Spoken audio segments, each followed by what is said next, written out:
Perjalanan laut di Kepulauan Mentawai bukan sekedar lintasan dari satu pulau ke pulau lain.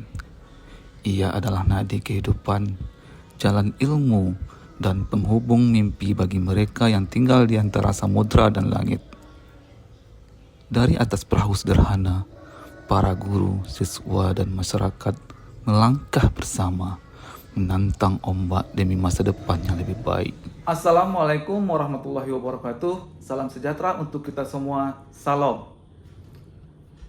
Perkenalkan, nama saya Fahri, guru matematika di SMA Negeri 1 Siberut Barat, Kabupaten Kepulauan Mentawai.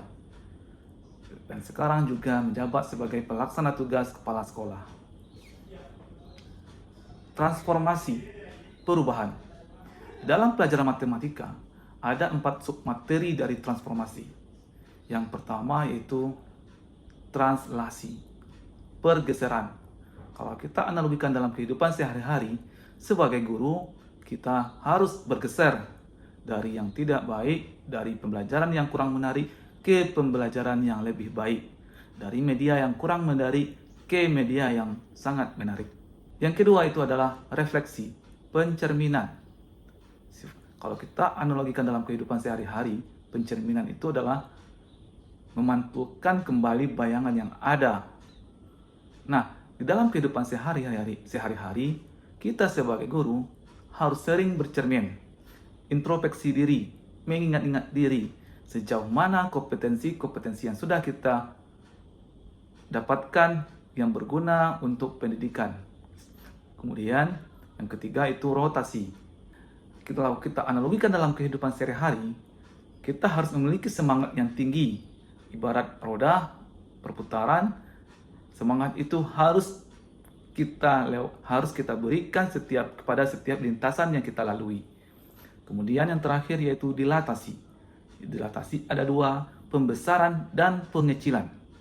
Nah, kalau kita kaitkan dalam kehidupan sehari-hari, untuk pembesaran, mari kita besarkan keikhlasan kita dalam mendidik dan mengecilkan emosional kita atau kemarahan kita dalam mendidik. Jadi kita harus lebih banyak ikhlas daripada marah-marah di dalam kelas. Transformasi adalah perubahan. Kami guru-guru di daerah 3T segenap berkomitmen untuk berubah, melakukan pembelajaran mendalam, yaitu menyenangkan dan bermakna, mulai dari medianya yang biasa saja, dan kami harus berbenah membuat media pembelajaran yang menarik seperti media digital. Kabupaten Kepulauan Mentawai sudah berjuang dan terlepas dari status tertinggal.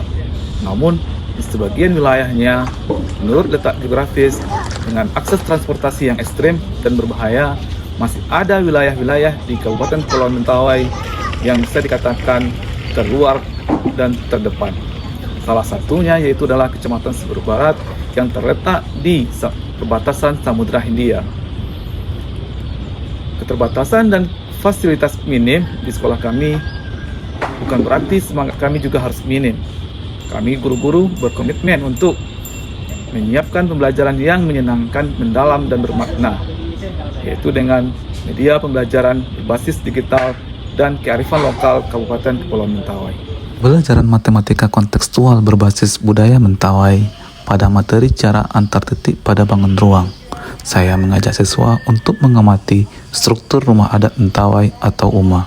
Kemudian memberikan tugas kelompok membuat miniatur UMA untuk dipresentasikan dalam kelas nantinya.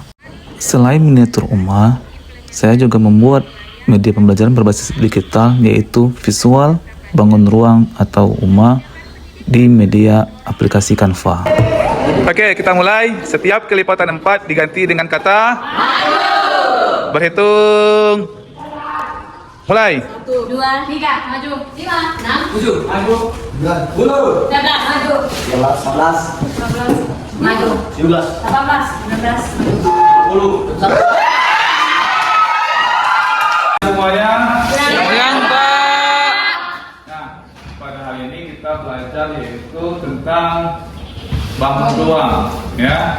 yang mana menentukan jarak antar titik pada bangun ruang. Nah, bangun ruang dalam kehidupan sehari-hari, di mana kita bisa menemukan bangun ruang? Kalian jawab, di mana kita bisa menemukan bangun ruang dalam kehidupan sehari-hari? Di mana? Di rumah. Di rumah ya, yang ada ruangannya. Apa lagi? Sekolah. Seperti ruangan kelas kita ini. Bentuknya apa? Persegi panjang. Apa namanya? Kubus. Ya, kalau persegi panjang itu adalah bangun datar, ya. Jadi bangun ruang. Nah, pada kegiatan diskusi kelompok, siswa dengan anggota kelompok mengamati miniatur rumah yang telah dibuatnya masing-masing. Kemudian, siswa juga melihat gambar rumah serta bangun ruang lainnya seperti balok, kubus, dan 5 segi 4 untuk diamati untuk bahan diskusi nantinya. Kami dari kelompok 5 Perkenalkan, nama saya Francisca Ananiasia, perwakilan dari kelompok 4 akan bertanya, karena kan kita udah mengetahui panjangnya berapa, lebarnya berapa, dan tingginya berapa. Dan di dalam ruangan tidak bisa kita ukur atau tidak dapat kita ukur. Bagaimana cara menentukan di diagonal ruangnya?